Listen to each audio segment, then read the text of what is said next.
అనిల్ గారు నమస్తే సార్. నమస్తే అండి. సార్ అనిల్ గారు, ఈ మధ్య కాలంలో మరొక కొత్త ఇన్వెస్ట్మెంట్ అవెన్యూ బాగా బజ్ క్రియేట్ చేస్తుంది real estate investment trust. So చాలా మంది నన్ను కూడా అడుగుతున్నారు, అసలు ఈ రియల్ ఎస్టేట్ ఇన్వెస్ట్మెంట్ ట్రస్ట్ అంటే ఏంటి, దీనిలో ఎలా ఇన్వెస్ట్ చేయాలి, మినిమం టికెట్ సైజ్ ఎంత, ఇది ఏ కేటగిరీ ఆఫ్ పీపుల్కి బాగా సెట్ అవుతున్నట్టు చాలా మంది అడుగుతున్నారు. కాబట్టి సో వారందరి కోసం దీని గురించి మన డీటెయిల్ ఇన్ఫర్మేషన్ ఇవ్వగలరు సార్? రీట్స్ వచ్చేసి చాలా అంటే సౌకర్యం అంటే మంచి ఇబ్బంది లేకుండా సింపుల్గా రియల్ ఎస్టేట్లో ఇన్వెస్ట్ చేయాలి అనుకుంటే రీట్స్ ఒక మంచి మార్గము. ఇందులో మీరు అన్నట్టు ఫస్ట్ అన్నారు ఎంత సైజు ఇన్వెస్ట్మెంట్ అంటే ఇందులో ఎటువంటి సైజ్ లిమిట్ ఏమీ లేదు. ఒక యూనిట్ రీట్ కూడా మనం మన డిమాట్ ద్వారా కొనుక్కోవచ్చు అనమాట. సో జనరల్గా ఏంటంటే రియల్ ఎస్టేట్ ఇన్వెస్ట్మెంట్ అంటే అందరికీ భయం ఏంటంటే అంత డబ్బులు నా దగ్గర ఎక్కడ ఉన్నాయి అనే క్వశ్చన్ ఉంటుంది. సో అంటే చిన్న టికెట్ అయినా పెద్ద టికెట్ అయినా ఎంట్రీ కావడానికి రీట్స్ ఆర్ ఈజీ అనమాట. సో ఈ రియల్ ఎస్టేట్ ఇన్వెస్ట్మెంట్ ఏవైతే ట్రస్ట్ ఉన్నాయో ఐటీ ఉన్నాయో ఇవి traded on the stock exchange. That is very important. Okay. So వీటి ప్రైస్ అప్స్ అండ్ డౌన్స్ అయ్యే అవకాశాలు ఉన్నాయి. సో ఫస్ట్ థింగ్ అది మనం ముందు తెలుసుకోవాలి. అండ్ ఇక్కడ మనము ఫిజికల్గా ఎటువంటి యాసెట్లు కొనట్లేదు. సో అదొక మంచి, ఒక చెడు కూడా. మంచి ఏంటంటే మీరు ఎటువంటి మెయింటెనెన్స్ కోసం కానీ అది ప్రాపర్టీ ఎలా ఉంది దాని గురించి వరీ అవ్వాల్సిన అవసరం లేదు. అది ఆ కంపెనీ చూసుకుంటుంది. సో ఆ ఇబ్బందులు ఉండదు. కాకపోతే ట్రేడ్ ఆఫ్ ఏంటంటే జనరల్గా రియల్ ఎస్టేట్ ఇన్వెస్ట్మెంట్ ఎప్పుడు కూడా ఎమోషనల్గా కనెక్షన్ ఉంటుంది. నాకు ఒకటి ఉంది అని. సో ఆ కనెక్షన్ ఇక్కడ ఉండదు. Because you are not owning it, but rather నీకు ఒక రైట్ ఉంది. ఆ రైటే రీట్ ఫామ్లో ఉంటుంది.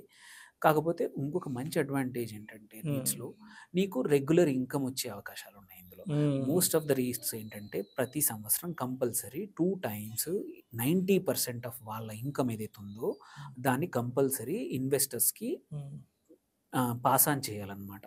సో ఓన్లీ 10% ఆఫ్ ద అమౌంటే ఏదైతే రెంటల్ ఇన్కమ్ కానీ వచ్చిందో దాన్ని ఉంచుకునే అవకాశం ఉంది రీట్ దగ్గర, కంపెనీ దగ్గర. మిగిలిన కంపల్సరీ 90% డిస్ట్రిబ్యూషన్ అవ్వాల్సిందే. సో నీకేంటంటే కంపల్సరీ ఒక రెవెన్యూ స్ట్రీమ్ అనేది మాత్రం బాగా ఉంటుంది. రెంటల్గా నువ్వు వెళ్ళి ఎక్కడ కలెక్ట్ చేయాల్సిన అవసరం లేదు. నువ్వు వెళ్ళి రెంట్ ఉన్న వాళ్ళ దగ్గరికి వెళ్ళి రెంట్ ఇస్తారా బాబు అని అడగాల్సిన అవసరం లేదు. అదొక ఇంకో మేజర్ అడ్వాంటేజ్. ఇక్కడ ప్రాపర్గా చాలామంది చూస్తాం ప్రాపర్టీస్ ఉంటాయి, బట్ రెంట్ కలెక్ట్ చేసుకోవడం ఇబ్బందులు ఉంటాయి. మనం వెళ్ళినప్పుడు వాడు ఉండడు, వాడు వెళ్ళినా మనకు టయానికి ఇవ్వడు. వెళ్ళినప్పుడు ఒక కంప్లైంట్ చేస్తూ ఉంటాడు, ఇది బాగాలేదు, ఈ బాత్రూంలో ఇది పని చేయట్లేదు, ఈ లైట్స్ పని చేయట్లేదు, ఆర్ బోర్లో వాటర్ లేదు, పక్కన ఇంటి వాడు ఇబ్బంది పెడుతున్నాడు. ఇలాంటి 100 ప్రాబ్లమ్స్, టీదింగ్ ప్రాబ్లమ్స్ నువ్వు డైరెక్ట్గా రియల్ ఎస్టేట్ ఓన్ చేస్తే ఉంటాయి. మనం రెగ్యులర్గా ఫేస్ చేసే ఇబ్బందులు ఇవన్నీ ఉంటాయి. అంతా బాగుంటే రాత్రి 10 గంటలకు ఫోన్ చేసి సార్ పక్కనోడు గోడ పగలు కొట్టాడు, లేకపోతే పక్కనోడు ఇది చేశాడు, సో నువ్వు చాలా మందికి ఏంటంటే రియల్ ఎస్టేట్ ఓనింగ్ ఇంతకుముందు హ్యాపీ నుంచి ఇప్పుడు ఒక ట్రబుల్సమ్ అయిపోయింది. అందుకే మనం చాలా ప్రాపర్టీ మేనేజ్మెంట్ కంపెనీలు వచ్చినాయి. నువ్వు ప్రాపర్టీ మేనేజ్మెంట్ కంపెనీకి ఇస్తే వాళ్ళు మేనేజ్ చేస్తూ ఉన్నారు వాళ్ళ ఫీజు తీసుకొని. బట్ ఇన్ ద ఎండ్ అక్కడ రిస్క్ ఏంటంటే నీ ప్రాపర్టీ ఉన్న మంచి చోట నీకు రెంటల్ బాగుందా, ఆక్యుపెన్సీ బాగుందా, రెంటల్స్ పెరుగుతున్నాయా, ఇవన్నీ చూసుకోవాల్సి వస్తుంది. అండ్ ఆల్సో అన్నిటికన్నా ఇంపార్టెంట్ ఇన్వెస్ట్మెంట్ సైజ్ పెద్దగా ఉంటుంది మన సొంతంగా అయితే. రీట్స్లో ఆ గొడవ లేదు. నువ్వు సింపుల్గా ఎప్పుడైనా ఎగ్జిట్ అవ్వచ్చు. దే ఆర్ ట్రేడబుల్ కాబట్టి నీకు డబ్బులు అవసరం ఉన్నాయి. అదే రియల్ ఎస్టేట్లో లిక్విడిటీ ఉండదు. అంత ఈజీగా అమ్మడం కష్టం. ఎందుకంటే కొనబోతే కొరవి, అమ్మబోతే అడవి అన్నట్టు అదో పెద్ద ప్రాబ్లం అనమాట. మనం అమ్మాలన్నప్పుడు వాడు రేట్ ఎక్కువ చెప్తాడు, మనం కొనాలన్నప్పుడు మార్కెట్లో డిమాండ్ లేదంటాడు. సో ఈ ఇబ్బందులు కూడా అటువంటి ఉండదు. Straightforward whatever is the stock మార్కెట్తో పాటు రీట్స్ కూడా అప్ అండ్ డౌన్ అవుతూ ఉంటాయి. సో నీకు exit also easy. Okay, only thing చూసుకోవాల్సింది ఏంటంటే ఆ రీట్ ట్రేడ్ అవుతుందా లేదా, ట్రేడ్ వాల్యూమ్ ఉందా లేదా. నువ్వు సెకండరీ మార్కెట్లో ఎంటర్ అవ్వచ్చు, సెకండరీ మార్కెట్లో ఎగ్జిట్ అవ్వచ్చు. నువ్వు ఓన్ చేసి ఉంటే ఆ సంవత్సరానికి ఎప్పుడైతే డిస్ట్రిబ్యూషన్ ఉందో నెలకు సంవత్సరానికి 2 సార్లు 6 నెలలకు ఒకసారి నీకు డివిడెండ్ లాగా ఇన్కమ్ కూడా వస్తుంది అనమాట. సో అది కూడా ఇన్కమ్. ఇవన్నీ మీరు మంచిగా చెప్తున్నా, మరి చెడేమి లేవా అని అనొచ్చు. ఎస్, రీట్స్లో కూడా ఇబ్బందులు రావచ్చు. ఒకటి ఆబ్వియస్లీ ఏంటంటే ట్రేడబుల్ కాబట్టి మనం అనుకున్నప్పుడు లో ప్రైస్లో ఉండొచ్చు. మనం ఒక ప్రైస్ కొన్నాము, ఆ ప్రైస్ నుంచి -10% కూడా అవ్వచ్చు, 5% కూడా డౌన్ ఉండొచ్చు. సో అదొక మేజర్ రిస్క్. సెకండ్ ఇంకోటి ఆబ్వియస్లీ ఆ రీట్ మేనేజ్ చేసే కంపెనీ ఆక్యుపెన్సీ లేదు. సపోజ్ అది కమర్షియల్ రీట్ అనుకుందాం. ఏదైతే కమర్షియల్ ప్రాపర్టీస్లో ఇన్వెస్ట్ చేస్తున్న రీట్ ట్రస్ట్ అనుకుంటే అందులో ఆక్యుపెన్సీ సరిగ్గా లేదనుకోండి, సడన్గా నీకు వచ్చే ఇన్కమ్, నీ ఎక్స్పెక్టేషన్ ఏదైతే ఉందో తగ్గిపోవచ్చు. సో ఆక్యుపెన్సీయే కానివ్వండి, వేరే ఎటువంటి రెగ్యులేటరీ ఇష్యూస్ ఉన్నా కూడా ఇబ్బందులు రావచ్చు అనమాట. సార్ రీట్స్తో కూడా ట్రేడ్ ఆఫ్స్ ఉన్నాయి. ఉన్నాయా? ఉన్నాయి. కాకపోతే ఏంటంటే ఎవరికైతే ఒక మంచి యూజ్ కేస్ ఏంటంటే నువ్వు ఒక ఎంప్లాయీవి. నీవు ఒక సిటీస్‌లో ఎన్ని రోజులు ఉంటావో నీకు తెలీదు. కొద్దిమంది ఉన్నారు ఇప్పుడు ఎస్పెషల్లీ కొంచెం high flying usually real estate investment big ticket కాబట్టి let's say general manager level, CXO level employees చాలామంది ఉంటారు. ఉన్న చోటల్లా ఒక ప్రాపర్టీ కొనడం ఒక 5 ఇయర్స్ 3 ఇయర్స్ ఉన్నారంటే ఒక ప్రాపర్టీ కొనేస్తూ ఉంటారు. బట్ వాళ్ళకి సడన్‌గా హైదరాబాద్ నుంచి బెంగుళూరుకి వెళ్ళాల్సి వస్తుంది. మైగ్రేట్ బెంగుళూరు అవుతుంటారు. నుంచి చెన్నైకి అట్లాంటి టైంలో చాలా ఇబ్బందులు ఎదుర్కొంటారు. వెదర్ ఇట్ ఈస్ రెంట్ కలెక్షన్‌కి అనుకోండి, ప్రాపర్టీ మెయింటెనెన్స్ కోసమే అనుకోండి. అలాంటి వాళ్ళకి రియల్ ఎస్టేట్ కావాలి. బట్ ఇట్లాంటి ఇబ్బందులు వద్దనుకున్న వాళ్ళకి కూడా రీట్స్ బెటర్. ఎందుకంటే నువ్వు ఇర్రెస్పెక్టివ్ ఆఫ్ నువ్వు వేర్ యు ఆర్, నీ డీమ్యాట్‌లో రీట్స్ ఉంటాయి. దానికి తగ్గట్టు మనకు రిటర్న్ వస్తుందన్నమాట. అది ఇంకొక మంచి యూజ్ కేస్. ఓకే. ఇందాక మీరు నేను టికెట్ సైజ్ అడిగినప్పుడు యూనిట్స్ అన్నారు కదా! ఇప్పుడు ఆ యూనిట్ ప్రైస్ ఎంత ఉండే అవకాశం ఉందంటారు ఇప్పుడు?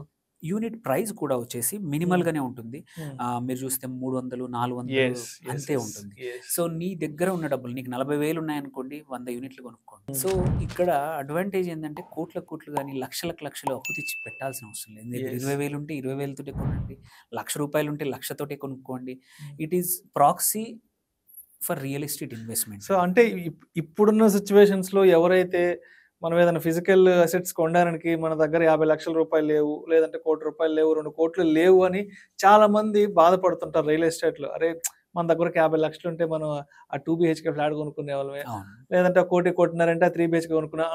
సో ఎవరైతే ఫీల్ అవుతుంటారో రియల్ ఎస్టేట్‌లో ఇన్వెస్ట్ చేయలేకపోతున్నాం అనుకునే వాళ్ళకి ఇప్పుడు ఈ రీట్స్ అనేది ఓ 10,000, ఓ 15,000, 30,000-40,000తో కూడా వాళ్ళు ఎంట్రీ తీసుకోవచ్చు దాంట్లోకి. తీసుకోవచ్చు. యాక్చువల్లీ ఇంకొక నేను ఈ మధ్యలో సజెస్ట్ చేసిన క్లయింట్‌కి ఏంటంటే ఆ క్లయింట్ వచ్చేసి ఒక 3 సంవత్సరాల తర్వాత ఇల్లు కొందాం అనుకున్నాడు. అతను ఒక 20,00,000 వరకి డబ్బులు రెడీగా ఉన్నాయి. బట్ ఆయనకి ఈక్విటీ మార్కెట్‌లో గాని ఇప్పుడు నమ్మకం లేదు. నేను వద్దు సార్, నేను పెట్టదలుచుకోలేదు. బికాజ్ అది ఇంటి కోసమే, నేను రియల్ ఎస్టేట్‌కి సంబంధించిన దానినే పెడతాను. అలా అని చెప్పి నేను ప్లాట్ మీద నాకు నమ్మకం లేదు. ప్లాట్ నాకు టయానికి డబ్బులు వస్తాయో లేదో తెలీదు అమ్మితే. ఉన్న డబ్బులున్నా చాలు నాకు. సపోజ్ టయానికి డబ్బులు రాకపోతే నాకు ఇబ్బంది అవుతుంది మంచి ఫ్లాట్ దొరికినప్పుడు. 6 నెలలే కావచ్చు, 1 ఇయరే కావచ్చు, 2 ఇయరే కావచ్చు. రీట్స్‌లో ఎలా ఉంటుందని వచ్చినప్పుడు నేను అదే సజెస్ట్ చేశాను అనమాట. ఒకటి ఏంటంటే నువ్వు రీట్స్ కొనుక్కోవచ్చు. నీ డబ్బులు ఉంటాయి. ఎంత డబ్బులతో అంత డబ్బులతో కొనుక్కోవచ్చు. నీ డీమ్యాట్‌లో ఉంటాయి. వచ్చేప్పుడు కూడా దానికి కూడా ఇన్కమ్ వస్తూ ఉంటుంది. మీకు మరీ ఎక్కువ కాకపోవచ్చు, ఈక్విటీ లాగా పెరగకపోవచ్చు. బట్ మంచి కమర్షియల్ రేట్ ఉందనుకోండి, మీకు 9-12% మధ్యలో ఈల్డ్ పక్కా వస్తుంది సంవత్సరానికి. అండ్ లిక్విడిటీ ఉందనుకోండి, ఏవైతే మంచి వాటిలో పెడితే లిక్విడిటీ కూడా ఉంటుంది. ఏ రోజు కావాలన్నా సపోజ్ నువ్వు ఒక ప్రాపర్టీ ఐడెంటిఫై చేసావు, ఫిజికల్‌గా కొందాం అనుకున్నప్పుడు జస్ట్ ఇక్కడ మార్కెట్‌లో సెల్ చేసి డబ్బులు వచ్చేస్తాయి.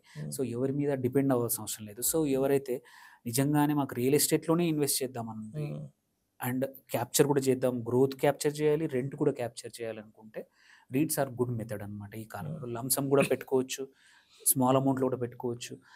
ఆర్ నీకు నమ్మకం లేకపోతే నెలకింత కొంచెం యాడ్ చేసుకుంటూ యూనిట్స్ సైజ్ అంటే నంబర్ పెంచుకుంటూ పోవచ్చు అనమాట. ఓన్లీ థింగ్ చూడాల్సింది ఏంటంటే కొన్ని అంటే అన్ని రీట్స్ మంచిదేనా అంటే కాదు, కొన్ని జాగ్రత్తలు మాత్రం కంపల్సరీ తీసుకోవాలి. రీట్ పర్ఫార్మెన్స్ ఎలా ఉందో చూడడానికి కొన్ని పాయింట్స్ ఉన్నాయన్నమాట. సో మన ఆపరేషన్స్ నుంచి ఆ రీట్‌కి ఎన్ని డబ్బులు వస్తున్నాయి. ఓకే. సో ఆపరేషన్స్ అంటే రెంటల్ ఇన్కమే అనుకోండి. ఆర్ ఇప్పుడు ఏమవుతుంది, మాల్స్‌లో ఇన్వెస్ట్ చేసే రేట్స్ ఉన్నాయి. ఆఫీస్ స్పేసెస్‌లో కమర్షియల్ ఆఫీస్ స్పేసులు కానీ ఆర్ ఐటీ హబ్బుల్లో చేసే వాటికి ఉన్నాయి. వాటికి మనం పెట్టిన డబ్బులు ఫిక్స్డ్ ఇన్కమ్ వాళ్ళెక్కడో ఇన్వెస్ట్ చేసి వస్తున్న ఇన్కమ్ కాకుండా ప్యూర్‌గా ఆపరేషన్స్ నుంచి ఎంత వస్తున్నాయి. Higher the operations income good for you అనమాట. రీజన్ ఏంటంటే మనం పెట్టిన డబ్బులు తీసుకెళ్ళి మళ్ళీ ఇంకో దగ్గర పెట్టి 6-7% జనరేట్ చేసి ఆర్ బాండ్స్‌లో పెట్టి మనకి ఇస్తే లాభం లేదు. ఓకే. అదొకటి. అండ్ డివిడెండ్ ఈల్డ్ ఎంత ఇస్తున్నారు. సో మనకి డివిడెండ్ ఈల్డ్ ఎంత ఇస్తున్నారు, మెయింటెనెన్స్ అవన్నీ ఖర్చులు ఎంత తక్కువగా ఉంటే అంత మంచిది. So higher dividend is usually good for us. And consistent dividend also. Consistent dividend అంటే ఏంటి, అది హయ్యర్ ఆక్యుపెన్సీ ఉన్నట్టు. ఆ ప్రాపర్టీ రీట్ కింద ఉన్న ప్రాపర్టీలో ఆక్యుపెన్సీ హయ్యర్గా ఉంది, రెంటల్స్ బాగా వస్తున్నాయి, రెంటల్స్ కూడా ప్రాపర్గా పెరుగుతూ ఉంటేనే నీకు వస్తున్నాయి అనమాట. సో ఇవి చూసుకొని ఆల్సో ఆక్యుపెన్సీ రేట్ కూడా, ఎందుకంటే కంపల్సరీ రీట్స్ పబ్లిష్ చేయాల్సిన విషయం అనమాట. సో ఆక్యుపెన్సీ ఎలా ఉంది వాళ్ళ property, 80%, 90%, 95%, the higher it is better. And longer lease. ఇంకోటి చూసుకోవాల్సిందంటే occupancy average lease time. Higher lease ఉంటే మనకు సర్టెనిటీ ఎక్కువ ఉంటుంది అనమాట. సో లీజ్ లెట్స్ ఒక కంపెనీ, ఒక ఐటీ కంపెనీ మనం ఏదైతే రీట్లో ఇన్వెస్ట్ చేశామో అందులో ఆపరేషన్స్ రన్ చేస్తుంది. అదొక 5 సంవత్సరాల లీజ్ ఉందనుకోండి. అంటే 5 సంవత్సరాల వరకు నీకు అట్లీస్ట్ నీకు డివిడెండ్ కరెక్ట్గా వస్తుందని తెలుస్తుంది అనమాట. సో ఈ 3-4 పారామీటర్స్ తెలుసుకుంటే ఆ ఏ రేటు మంచిదనేది మనకు తెలుస్తుంది. థ్యాంక్ఫుల్లీ ఏంటంటే కన్ఫ్యూజన్ ఎక్కువగా లేదు. చాలా రీట్స్ లేవు మార్కెట్లో, కొన్నే ఉన్నాయి. సో వాటిలో ఇన్వెస్ట్ చేసుకొని మంచి రిటర్న్స్ పొందొచ్చు అనమాట. Right sir, right sir. Thank you sir, thank you so much Anil గారు. థ్యాంక్ యూ అండి. అసలు రీట్స్ అంటే ఏంటి, ఈ రీట్స్ ఇన్వెస్ట్మెంట్ అనేది ఏ కేటగిరీ ఆఫ్ పీపుల్కి ఉపయోగపడుతుంది, అండ్ దీంట్లో అసలు ఎంట్రీ టికెట్ ఎంత ఏంటి అనేది చక్కగా తెలియజేశారు. Thank you so much sir. Thank you.